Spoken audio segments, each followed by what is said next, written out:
On se souvient du scandale Cahuzac. Pendant des semaines, Jérôme Cahuzac a menti à la représentation nationale à propos de son compte en Suisse.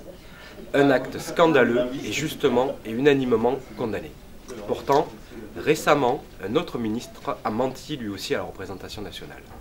Et sans que cela n'ait la moindre conséquence, sans que grand monde ne trouve à s'en offusquer. Pourtant, ce mensonge porte sur un sujet majeur dans une démocratie, le budget de la nation.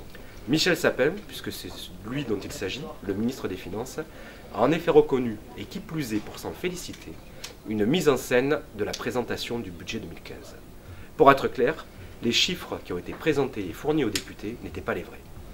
Un mensonge qui a permis à Michel Sapin, moins de 15 jours après l'adoption du budget par la représentation nationale, de sortir du chapeau la bagatelle de 3,6 milliards d'euros. Une cagnotte dont les députés n'avaient évidemment pas connaissance.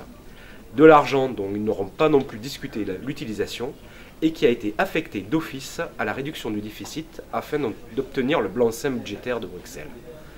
Michel Sapin le dit lui-même, il a délibérément menti afin d'éviter qu'au Parlement, et je le cite, « on nous dise, puisqu'il y a de l'argent, on peut dépenser plus ». En agissant ainsi, le ministre des Finances a tout simplement dépossédé les députés de la souveraineté budgétaire du législateur. Cette souveraineté qui leur permet d'amender, voire de refuser le budget présenté par le gouvernement.